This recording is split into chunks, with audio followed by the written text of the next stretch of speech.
প্রিয় দর্শক, আসসালামু আলাইকুম। সম্প্রতি ভারতের ত্রিপুরা অঙ্গরাজ্যের গোমতী নদীর ডুম্বুর বাঁধ খুলে দেওয়ার কারণে বাংলাদেশের ফেনী, নোয়াখালী ও কুমিল্লা অঞ্চলে ভয়াবহ বন্যার কবলে পড়ে, যার ফলে লক্ষ লক্ষ মানুষ পানিবন্দী এবং হতাহতের সম্মুখীন হয়েছে। আজকের এই ভিডিওতে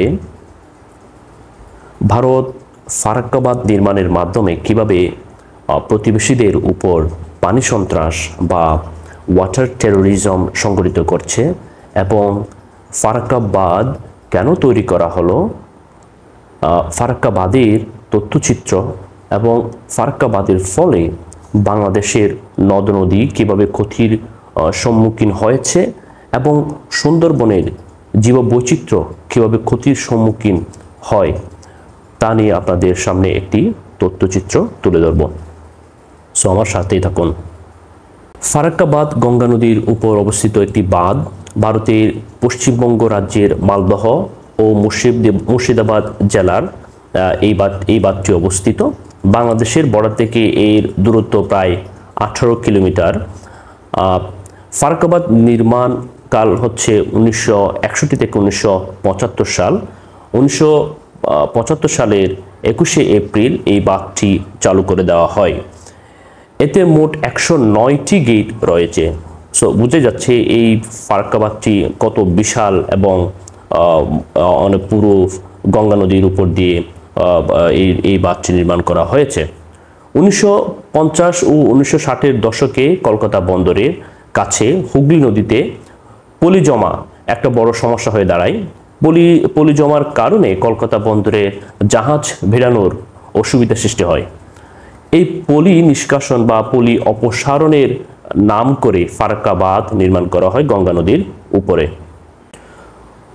1970 সালে এই বিষয়ে ভারত এবং পাকিস্তানের দ্বিপাক্ষিক আলোচনা হয়। 1974 সালের 16 মে বঙ্গবন্ধু শেখ মুজিবুর রহমান এবং ইন্দিরা গান্ধী ফারাক্কা পয়েন্টে গঙ্গার পানি বন্টন বিষয়ে যৌথ বিবৃতি প্রদান করেন। বিবৃতিতে বলা হয় উভয় দেশ একটি চুক্তিতে আসার আগে ভারত ফারাক্কা বাঁধ চালু করবে না। 1975 সালে কিন্তু 1975 সালের 21শে এপ্রিল থেকে 21শে মে এই 41 দিনের জন্য অস্থায়ীভাবে পরীক্ষামূলকভাবে ফারাক্কা বাঁধটির সকল ফিডার ক্যানেল অর্থাৎ ফিডার গেটগুলো চালু করে দেওয়া হয়। কিন্তু প্রতিশ্রুতি ভঙ্গ করে নির্দিষ্ট সময়ের পর থেকে এটা আজ পর্যন্ত বন্ধ করেনি ইন্ডিয়া। অর্থাৎ যারা উভয়ের মতামত নিয়ে এই ফারাক্কা বাঁধের গেট খোলার কথা ছিল সেখানে পরীক্ষামূলকভাবে চালু করে সেই ফারাক্কা বাঁধটি ভারত এখনো বন্ধ করেনি। অর্থাৎ অনেকটা প্রতারণার আশ্রয় নিয়েছিল শুরু থেকেই। বাংলাদেশ এই বিষয়টি 1976 সালে জাতিসংঘে উপস্থাপন করে অবশেষে 5 নভেম্বর 1977 সালে ভারত বাংলাদেশ একটি চুক্তি করে। এরপর আরও কয়েক দফা চুক্তি হয়, কিন্তু চুক্তিগুলো পরিপালন বা ইমপ্লিমেন্টেশনটা অসম্ভব থেকে যায়। সর্বশেষ 1996 সালে হওয়া 30 বছর মেয়াদী চুক্তিতে পানি বন্টনের বিষয়টি স্পষ্ট করে বলা থাকলেও তা ঠিকমতো মানছে না ভারত। প্রতিটি চুক্তির পর ভারত অন্যায়ভাবে চুক্তির শর্ত ভঙ্গ করেছে। তারা নিজেদের ইচ্ছামতো অনিয়ন্ত্রিতভাবে পানি অপসারণ করছে অথবা পানি আটকে দেয়। ফলে এই ফারাক্কা বাঁধের কারণে উজান ভাটি দুদিকেই ক্ষতির সম্মুখীন হচ্ছে মানুষ। এবার দেখব ফারাক্কা বাঁধের ফলে বাংলাদেশের যে সমস্ত ক্ষতির সম্মুখীন হয়েছে। ভারত ও বাংলাদেশের অভিন্ন নদ নদী সর্বমোট 54টি। এই বাঁধের প্রভাবে দেশের মানচিত্র থেকে প্রায় 20টি নদী মুছে গেছে এবং প্রায় 100টি নদী মরণ দশায় পতিত হয়েছে। ফারাক্কা বাঁধ দিয়ে ভারতের যে নদী বিধ্বংসী উন্নয়নের যাত্রা শুরু হয়েছিল তা গত 4 দশকে বাংলাদেশের বৃহৎ নদী পদ্মা ও তৎসম্পর্কিত অসংখ্য ছোট নদী খাল বিলকে ভয়াবহভাবে বিপর্যস্ত করেছে।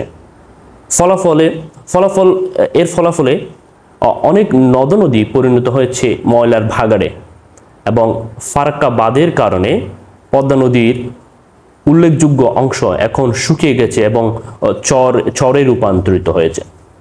রাজশাহী, চাঁপাইনবাবগঞ্জ, উত্তরবঙ্গের বিস্তৃত অঞ্চল মরুকরণের কবলে পড়েছে। ভূগর্ভস্থ পানির স্তর একদম নিচে নেমে গেছে, ফলে মানুষ পানির শূন্যতায় ভুগছে। নিয়মিত প্রবাহ না থাকায় পদ্মা নদীর নাব্যতা হারিয়েছে। আমরা দেখেছি পদ্মা নদীর একটু বৃষ্টি হলে পদ্মা নদীর পানি লোকালয়ে ঢুকে পড়ে।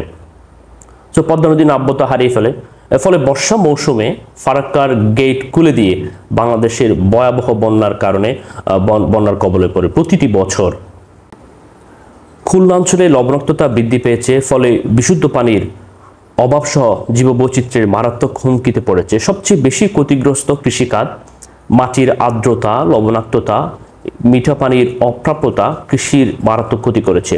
অনাবধি হয়ে পড়েছে লাখ লাখ হেক্টর জমি। ফারাক্কা বাঁধের জন্য মাছের সরবরাহ কমে গেছে এবং কয়েক হাজার জেলে বেকার হয়ে পড়েছে পদ্মা নদীর অববাহিকায়। শুষ্ক মৌসুমে বাংলাদেশে 230 কিলোমিটার বেশি নৌপথ নৌ চলাচলের অযোগ্য হয়ে পড়ে, অর্থাৎ নদীতে নাব্যতা না থাকলে নৌ চলাচল অসম্ভব হয়ে পড়ে। ফলে শত শত কিলোমিটার যেটা আমাদের নৌপথ ছিল সেটা নৌ চলাচলের অযোগ্য হয়ে পড়ে। এই বাঁধের প্রভাবে দেশের প্রায় 20টি নদী হারিয়ে গেছে এবং 100টি নদী ইতিমধ্যে মৃতপ্রায়। এই বাঁধের কারণে সুন্দরবনের জীববৈচিত্র্য মিঠা পানির অভাবে উজাড় হচ্ছে। এক অনুসন্ধানে দেখা গেছে সুন্দরবনের প্রায় 40% সুন্দরী গাছ আগামরা রোগে আক্রান্ত। বিশেষজ্ঞদের মতে লোনা ও স্বাদু পানির মিশ্রণের অনুপাত সঠিক না থাকা, অর্থাৎ সুন্দরবনের মিঠা পানির প্রভাব কমে যাওয়ার ফলে দেখা দিয়েছে লোনা পানির আধিক্য। ফলে গাছের ডগায় এবং শেকড়ে পোকার আক্রমণ বেড়েছে। বনের ভেতরে নদী ও খালে পলি পড়ে নাব্যতা হ্রাস। যেহেতু নাব্যতা হ্রাস, এতে পরিবেশের ভারসাম্য নষ্ট হয় এবং পরিবেশের বিপর্যয়ের কারণে মৃত্তিকার বিশেষ উপাদান ঘাটতি দেখা দিয়েছে। তবে মিঠা পানির প্রভাব অন্যদিকে 1986 সালে সুন্দরবনের মাটিতে লবণের পরিমাণ ছিল 32,000 মাইক্রোমস, যা বর্তমানে 40,000 মাইক্রোমসে দাঁড়িয়েছে। সো এতেই বোঝা যায় কি পরিমাণ লবণাক্ততা বৃদ্ধি পাচ্ছে এই অঞ্চলে। জোয়ারের সময় লোনা পানি সাগর থেকে সুন্দরবনের নদ নদীতে প্রবেশ করে। নদীতে স্বাদু পানির স্বাভাবিক প্রভাব থাকলে সেই প্রবাহ সাগরের লোনা পানিকে ঠেলে পুনরায় সাগরে নিয়ে যায়। অর্থাৎ যে স্বাদু পানির প্রভাব যদি থাকে সেটা লোনা পানির সাথে মিশে সাগরে পতিত হয়। কিন্তু ফারাক্কা বাঁধের প্রভাবে বাংলাদেশের নদীগুলোতে শুকনো মৌসুমে পানির শূন্যতা দেখা দিয়েছে, যার অনিবার্য পরিণতি লবণাক্ততা। অর্থাৎ শুষ্ক মৌসুমে নদীগুলোতে মিঠা পানির ফ্লো না থাকার কারণে লবণাক্ততার পরিমাণ এতই বেশি বৃদ্ধি পায়। এই লোনায় আক্রান্ত সুন্দরবনের সবুজ বন গাছপালা দিন দিন বিবর্ণ হয়ে যাচ্ছে। সাগরের লোনা পানির আঘাতে বেশ কয়েক প্রজাতির ধান ও মাছ বিলুপ্ত হয়েছে। এমনকি লোনা পানির আধিক্যের কারণে বনের বিভিন্ন এলাকায় ব্লাস্ট ও টপ ডাইং রোগে আক্রান্ত হয়ে লক্ষ লক্ষ গাছ মারা গেছে। ইতিমধ্যে লক্ষ লক্ষ মানুষের কর্মসংস্থান হারাচ্ছে। হঠাৎ বন্যা ও নদী ভাঙনের কবলে পড়ে মানুষ গৃহহারা হচ্ছে। JRC জয়েন্ট রিভার কমিশন এর মতে 1976 থেকে 1993 সাল পর্যন্ত এই বাঁধের অথবা বাঁধ দিয়ে পানি আটকে রাখায় বাংলাদেশের প্রায় 1,13,240 মিলিয়ন টাকার ক্ষতি হয়েছে। বন্যা ও নদী ভাঙনের ফলে বা যা ক্ষতি বা বন্যা ও নদী ভাঙনের ক্ষতি বাদ দিয়ে, অর্থাৎ এই পরিমাণ ক্ষতি যেটা ক্যালকুলেশন করা হয়েছে সেটাতে বন্যা এবং নদী ভাঙনের ক্ষতি বাদ দিয়ে হিসাব করা হয়েছে। যদি বন্যা এবং নদী ভাঙনের ক্ষতি সহ হিসাব করা হতো তাহলে এই ক্ষতির পরিমাণ অনেক বেশি হতো। ফারাক্কা ব্রিজ শুধু বাংলাদেশের জন্য ক্ষতিকর নয়, এটা আমাদের পার্শ্ববর্তী দেশ ভারতের বেশ কয়েকটি অঙ্গরাজ্যের জন্য খুবই ক্ষতিকর হয়ে দাঁড়িয়েছে ইতিমধ্যে। যেমন এক রিপোর্টে বলা হয়েছে পশ্চিমবঙ্গের মুর্শিদাবাদ এবং মালদহ জেলায় 3,000 হেক্টর বেশি ভূমি নদী ভাঙনের কবলে হারিয়ে গেছে। বিহারেও প্রবল নদী ভাঙন হয় এই বাঁধের কারণে।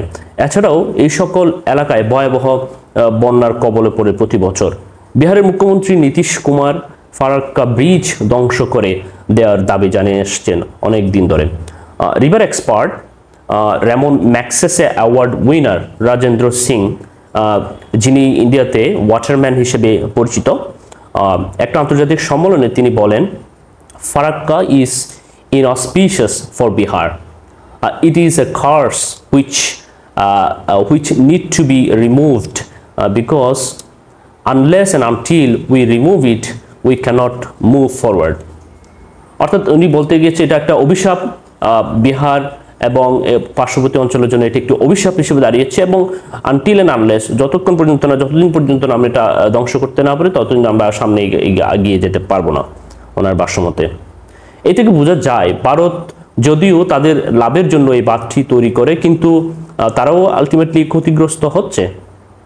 ফারাক্কা বাঁধের কারণে বাংলাদেশের কোনো লাভ আপাতত আমি দেখছি না, বরং বাংলাদেশ অনেক বেশি ক্ষতির সম্মুখীন হচ্ছে। প্রতি বছর জীববৈচিত্র্য ধ্বংস হচ্ছে, নদীর নাব্যতা হারাচ্ছে, মানুষের জীবন জীবিকা ধ্বংসের পথে, এবং উত্তরবঙ্গে অনেকটা মরুকরণ হচ্ছে, ফসলের মারাত্মক ক্ষতি হচ্ছে, কৃষিকাজে বাধাগ্রস্ত হচ্ছে। এসবের কারণে ফারাক্কা বাঁধ আমাদের জন্য একটা বিশাল হুমকি হিসেবে দাঁড়িয়েছে।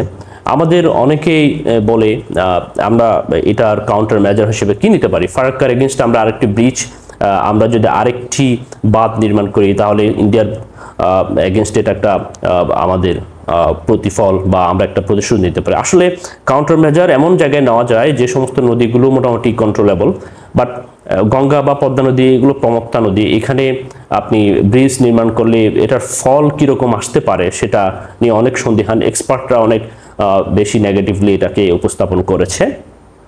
তবে একমাত্র উপায় হচ্ছে ফারাক্কা বাঁধটি উঠিয়ে ফেলা এবং গঙ্গা বা পদ্মা নদীর যেটা ন্যাচারাল ফ্লো আছে সেটাকে কন্টিনিউয়াসলি রাখাই হচ্ছে একমাত্র উপায়। এর চেয়ে বড় কোনো উপায় নেই, কারণ গঙ্গা বা পদ্মা এটা পৃথিবীর সবচেয়ে বেশি খরস্রোতা নদীগুলোর মধ্যে একটি। সো প্রিয় দর্শক, আজকের আমার প্রতিবেদনটি এ পর্যন্তই। আমার সাথে থাকার জন্য ধন্যবাদ। পরবর্তীতে আরও কোনো একটি প্রতিবেদন নিয়ে আপনাদের সামনে হাজির হব। বিশেষ করে তিস্তার ব্যারেজ এবং তিস্তা প্রকল্পের প্রতিবেদন নিয়ে, তিস্তা নিয়ে আমার একটি প্রতিবেদন করার আগ্রহ রয়েছে। আশা করি অন্য কোনো প্রতিবেদনে দেখা হবে। আসসালামু আলাইকুম।